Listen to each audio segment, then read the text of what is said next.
Yeah, I think, they picked a hedgehog. I think, again, this is also during the time of the console wars. Yeah, Evil Sonic. And I think it's probably a diss to Sonic. This was actually one of the games that Nintendo really pushed, and there's commercials you can see of this game online of it talking about how blazing fast speed it is. And that's basically was taking the fire out from Sega, because Sega's big thing with Sonic is look how fast we can make the game go. Yeah. And this is supposed to say, Sonic, or Sega, we can do it too. The Me Too was what this game am woman, hear me roar. Just the crazy fast. And I get a great sensation of speed when I play this. Maybe it's the backgrounds, how the tracks kind of do different kind of color layers. Uh-huh. And how they alternate gives you that sense of speed. Yeah, if you get good at this game, you can tell what's coming up in front of you by the color. The color scheme of red and blue or green and blue will tell you what's happening. So you obviously got this game when it first came out or around that time. A little bit later, not too much though. I actually bought it from a friend. Okay. But did you have fun playing this game a lot with your friends? Oh yeah. Time? Yeah. Were you the pro, or was there somebody that was legit, like me right now, with the 0.02 second win? I won. No, I said winner. Oh man, I thought I won. Man. Sorry, dude. Oh, Pinky got some close. Wins. Man. 2 milliseconds. Biatch. Darn those milliseconds. I'm ping pong. Let's do this. But were you really good at this back in the day? Or? Yeah, I was good. I played a lot. It's got that, NBA Jam feel again. Yes, well, it is that system, too. Yeah. Super Nintendo was a very good system. So far, we have a Super Nintendo monopoly going on with Throwback Thursday Throwdown, I think. Well, we had DuckTales. That was a Nintendo, and Kirby. Kirby, that's right. So far, we've done Nintendo, Super Nintendo. Well, I mean, we just started this, really, so it's not like... Yeah. We've been going on for years, and that's all we've been doing.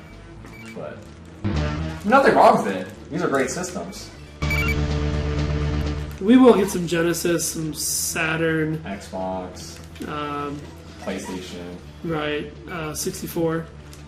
And we're planning on doing big time marathons too here and there. So yeah, we were just talking about that earlier. Some different ideas thrown around. So be looking to look at. 2015 is going to be the year of the Jam Fest. The Jams. Jam Fest. Yes. You're the Dragon This. It's You're the Jam Fest. I believe that no child should be without Jam Fest to enjoy. Without the jam. Pump the jam. Oh, did you win? This time. Damn. This time. Damn. Oh, you're doing a little head bow there. Yep. They have little different celebrations. They did a little work on this to make their little weird... Or they did a little copying on this. I don't know. They liked what Pixar was doing. They did cut and paste. I would like to hear when he watches it and stuff. I would like to hear Nate's reaction. Now I know the Pixar movie. Yeah, I mean Pixar wasn't Disney back then, but now that it is, I mean it was mostly an Apple-owned property of Jobs, wasn't it? More early on. Yeah, so kind of interesting. It got a lot of its financial backing, at least I think, from the early days. Right. High score someone? Well...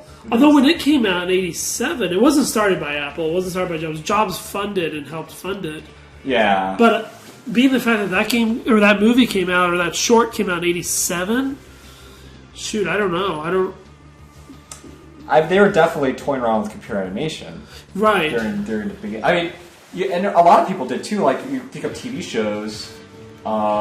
like Reboot and Beast Wars done by the same, I believe, Canadian-based computer animation firm. And those were great shows. And that was, today you see those graphics and, those are permanent, but they're still entertaining shows. Beast Wars, the first season is incredible. Reboot was cool. Reboot was pretty damn sweet. I like the premise, too. It was like inside the world of the video game. Like, all the AI had their lives until someone booted up a game. And you had the virus and all the different kind of... Wasn't the bad guy named Megabyte? Megabyte, yep. And that's like... That was and then they had a female villain. I'm trying to think of her. She was a virus of some sort. She was really weird. Oh, yeah. She was really creepy. And she kind of had a thing with Megabyte, but not quite a thing. Yeah, it was kind of weird. I'm dead. I'm a dead bike. I'm a dead bike. I'm a sad bike. Damn. Close. You got more Z! Next track. Racing on Hybrid. I feel like I'm going to play through all these tracks. Yeah. There's quite a few tracks, though. Give it credit. 40 minutes almost of non-stop going through next tracks. This would be the type of tracks you could probably build like today, like on something like Little Big Planet or something, huh? Yeah, if you really focus on it. I don't know if you get the same sensation of speed or, you know, or have the bonuses that stunts gives you in a race, but you could do different kinds of things with Little Big Planet. Then again, I could be wrong. They probably maybe replicated this 50 times in Little Big Planet. It's been a while since I checked out to see what the community is doing on that game, but there's a lot of like interesting things that goes with that game, for sure. Did you see the Little Big Planet? Speaking of that, did you see the tribute to the 20th anniversary of Sega? I didn't. Oh, to Sony? So that's what I meant. Sorry. I meant It's like, whoa, that Sony's like Sony's back in back with Sega. This is big news. That's bigger news than Street Fighter V being exclusive. I was listening a little bit about that. I heard that Capcom was in some financial difficulties, and that might be one of the motivating factors. Well, yeah, right now Sony's got some money, you know? Yes, they do. They also have people spying on them. North Korea? Mostly, I think it's mostly the entertainment half of Sony. Yeah. Not that video games aren't entertainment, but the movie portion. It's more so. It's not 100% confirmed, but it's more so likely North Korea. I did read Kim Jong Un's Twitter. Actually, it was obviously the fake. I really want to see the interview. That looks like a really funny movie. It does actually, yeah. And it's kind of weird. Like, I know it's a difference in person because we're talking about his father versus him. But like Team America did so much worse in terms of his father. Oh yeah. And in the advertisement, they don't make that unknown that he's the villain. Right. So, you know, I've never seen Kim Jong-il do anything, or if he did, I just plumb forgot. But it seems like so much angst going about this movie, you know? Right. And I mean, so far they're making him look like a likable guy with the dog and stuff like that from the trailers. Right. That, obviously it's the premise, you know? It's, you think yourself all powerful and you just can't take a joke, so thus you get like a little bit angry when you see a movie like The Interview comes out. Yeah. Oh, yeah. I did not do well on that one. That's my dance. That's my jams. Whoa! So, oh no, we have a phone caller.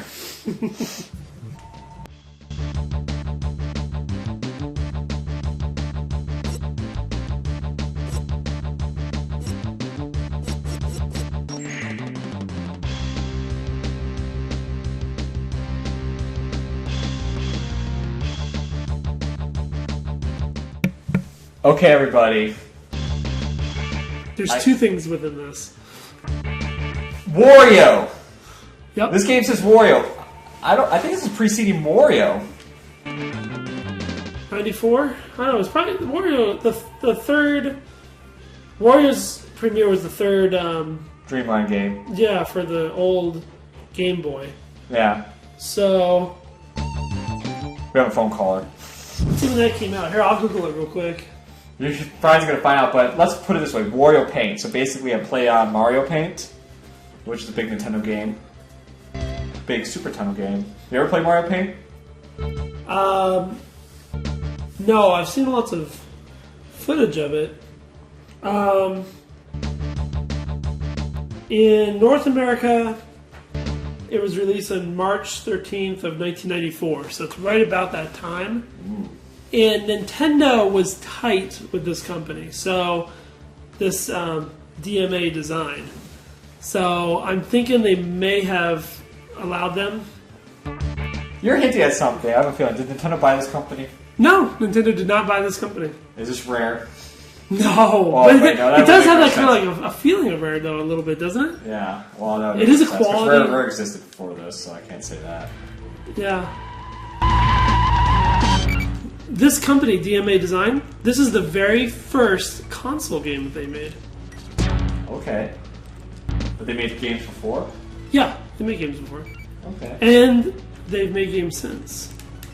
There we go. The big tease.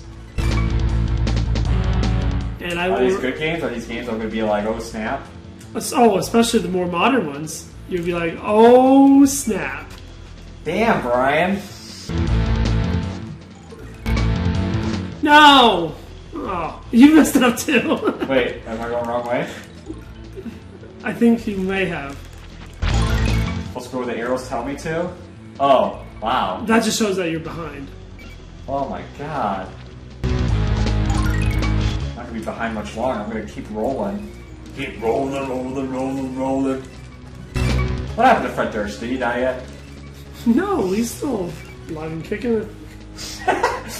Kicking it old school. Girl, like, no! No!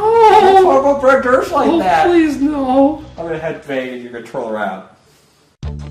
Don't talk about my Fred Durst like that. We have a question from the chat room wondering if will that game be played later? I'm assuming Mario Paint. Is that game we'll be playing later sometime? Oh, hell yeah. Do you have a copy of it? No. So maybe not. Maybe not right away, but it's not a virtual console game. Oh, it's coming somewhere. You can't virtual console that one. Oh, well, nature. we're not virtual console playing this, but we'll come down the pipeline. Yeah. Yeah, for legality reasons, they will never virtual console this game. That's how you know this game is legit. Oh, this game, Uniracers. This game is legit. You know this game's legit when it's illegal to play it. Yes. Oh, God. There you go, roll. Not a roll. Oh, fuck, did I mess it up? It's all about momentum in this game. You can't keep doing stunts, you can't keep looking pretty. You just have to know when to do it. That's the important thing. Flip the bird! And it helps too, like, when you play I know we've been playing the same map over, or like new maps every time, but like, you know, you can do like, same map over and over, get really good at knowing when all the jumps are supposed to be and stuff. Is that what you do? You pick the track you know you're going to totally win on and you just blaze your friends? No, we'd be doing like what we're doing here. Okay. Do you do like a last man standing kind of deal where the winner keeps the controller and the other guys switch? Yeah, depending on how many people are there. Quarter down play, I guess is the proper way to say that, for all the arcade cred. Like a mustard. No, you're not catching up to you, mother humper. Hey, there's no F-bomb counter. No, there isn't. I think you've been good this week too. I've been pretty good so far today. It was like 49 minutes. I think maybe it's Nate that encourages your F-bombs. Well, let's face it, the guy called me a giant beaver. Yeah, he did. He said all sorts of other just derogatory stuff I just cannot let stand. And plus Donkey Kong. Now, the game we did play, Donkey Kong, does make your blood boil, though. Especially that minecart stage that we played for quite a while. Now, I do want to give special shout-outs. I want to give a special shout-out to Chunky Cow, who joined us last time, and a follower, so just a special shout-out to Chunky Cow. Yep. Special shout-out to Our Love Ice Coffee, who's always there to watch. Also, another special shout-out to Extreme Mr. Waffles for all the nice things he said earlier. So. I know it's late where you're at, so I know. No, it's late, but we are going to plan to do stuff that happens on the weekend happens earlier, so hopefully we'll get more involved. But just pretty much shout out to everybody. Thanks for watching us. All the lurkers, I think that's the proper way to say it. All lurkers. I think people who or their app doesn't have chat capability. Like on the Xbox app doesn't have stuff like that. I mean, to all those that are watching us, period. Like, even though we can't interface to you directly through typing or hearing what you type, you know, you can always give your opinions of what games you'd like to see through ttt@redbuttonjeffs.com. It's going to sound kind of pluggery, but this is really cool stuff. Like, our website, redbuttonjeffs.com, got a lot of really sweet stuff. We got Tim and Jim, which is a really weird show where we talk about some serious stuff in a very weird, quirky way. We got Nathan Chu does Disney reviews, which Nate's awesome, and he goes over all the Disney stuff. Brian, you got Back to the Past. Yeah, I do a Back to the Past podcast. Every 2 weeks those come out, and then in those off weeks I do articles. That's true, Brian Rants and all that. You said you kind of had, not a hardcore Twitter battle, but you kind of had a little skirmish Sure. over your last Brian Rant article? Maybe we'll go into that. And why am I? Ooh, 62 points. That's not bad. Oh, this is a stunt thing.